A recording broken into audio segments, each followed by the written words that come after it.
Today's topic is humerus. It is the longest bone of the upper limb and has an upper rounded end, lower flattened end and the shaft. This is the humerus, this is anterior, and this is the posterior view. This is the upper rounded end and this is the lower flattened end and this is the shaft. Now talking about the parts of the upper end. It has head, neck, lesser tubercle, greater tubercle and intertuberculous sulcus.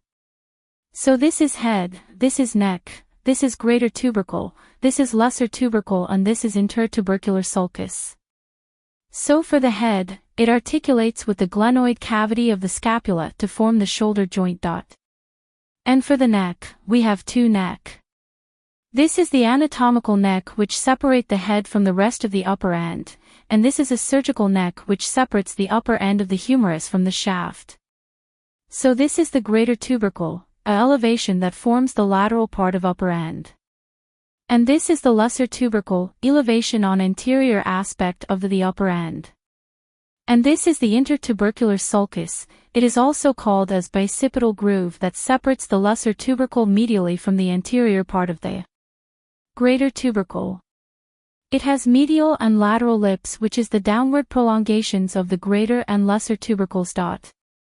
So we have mnemonic that is a lady between two major, that is that this insertion of latissimus dorsi in the floor under the pectoralis major in the lateral lips and teres major in a medial lips, that is lady between two major. This is for the upper end. Now we have shaft. Shaft is a rounded in the upper half and triangular in the lower half. It has three borders, that is anterior, lateral and medial border. We can see the deltoid tuberosity in a lateral border. And it has three surfaces, that is anterolateral surface, anteromedial and posterior. For the lower end, it forms the condyle which is expanded from side to side and has both articular and non-articular parts. So for the articular part, there is a capitulum and trochlea. So the capitulum articulates with the head of the radius and trochlea articulate with trochlear notch of the ulnar. For the non-articular part, this is a medial side, and this is a lateral side.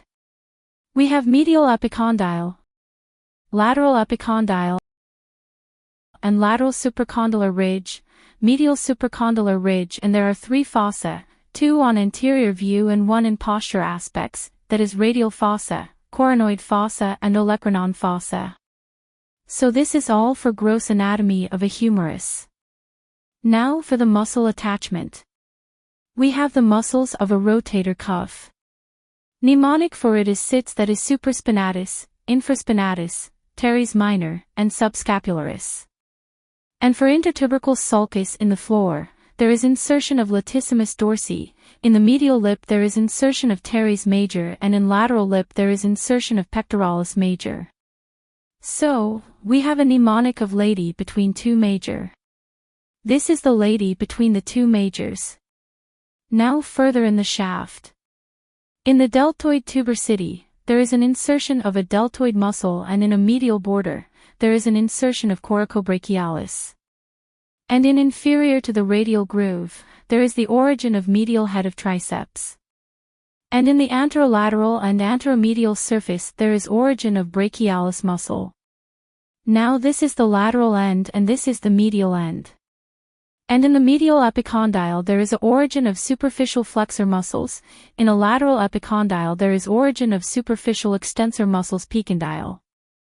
So their origin of brachioradialis and extensor carpi radialis longus in lateral supracondylar ridge and origin of pronator teres in medial supracondylar ridge.